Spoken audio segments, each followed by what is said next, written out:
Yeah, well, yeah. Who is it Oh though? I'm trying yeah. to. I forget his name. I forget his name. Listen, But Sal.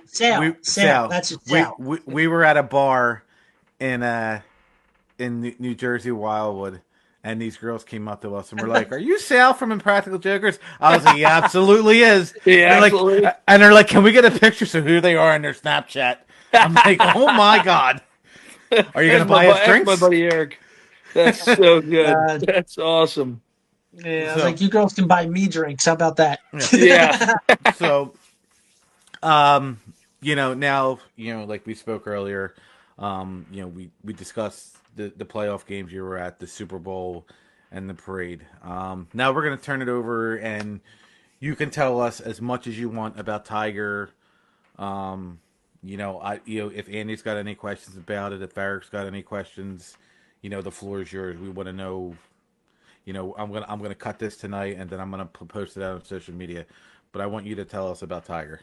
I appreciate that. Yeah, he was we were the same person, man. We traveled the world together like we were literally twins. Like same person, same, we went out. It could have been a Tuesday night at 2 a.m. and we could have been in New York City and our friends could have been like, "Hey, there's a good band up in Connecticut," and we were going. I mean, we just couldn't say no to anything. We were always out and about. Like he brought a lot of joy to people's life, and he lived life like so fully. His sister just keeps saying that Tiger always would, take the flight, book the trip, and like he would always go home and like tell his family he loved him. I mean, on New Year's Eve before the accident, we had dinner with his parents, and he literally told his parents, he's like, "I love my life. I wouldn't change anything about it."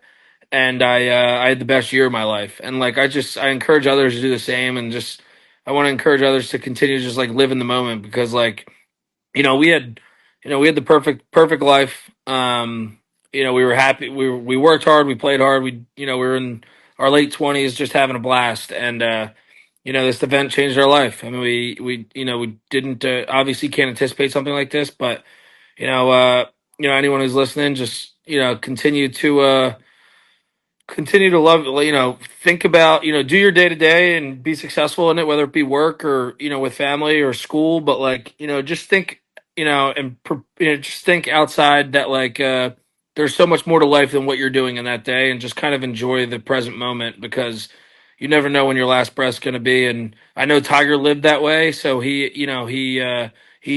left a lasting impact on millions of people after this story has gone, nationwide. And he was best person I've ever met, and he was full of love, full of energy. And I appreciate you guys having me on because my only goal is to continue to try to share his story and his legacy. And you guys are helping me make that happen, so I appreciate that.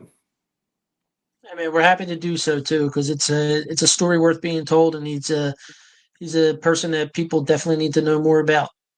Yeah, my goal is to just introduce him to as many people as I can, and try to encourage others to live like him because you never know when another tragedy like this is going to happen. And nor did I ever think I'd be a part of a terrorist attack, but it happened, and I'm grateful, and God kept me on this earth for a reason. And part of that reason is to continue to share his story and legacy, and hopefully it impacts others, and they can kind of think about it and maybe have a change in their life in a positive way. So I appreciate it very much.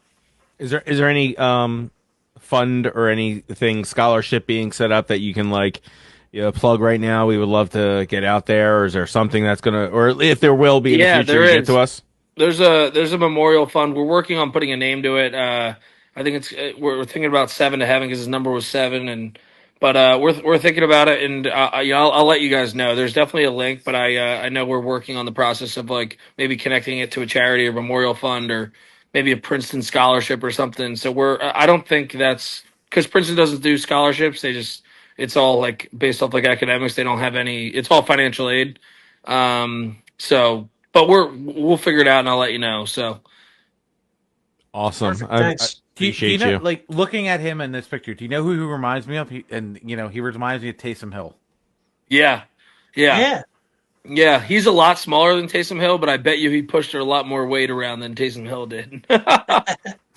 So I love I was looking at his pictures earlier, and I was so when you had told me his size, I was like, I believe the 175. I really truly did, but when you told me this dude must have been just like all core. Like, what did he? Dude, core, chest. I mean, he was benching at 315 his senior year of high school, man. I mean, it's just like he was just a freak of nature. And his brother Jack, for everyone listening, his brother Jack is going to be a second or third round, probably a second round draft pick, maybe late first this year. He's a receiver for TCU, just dominated at the combine this year.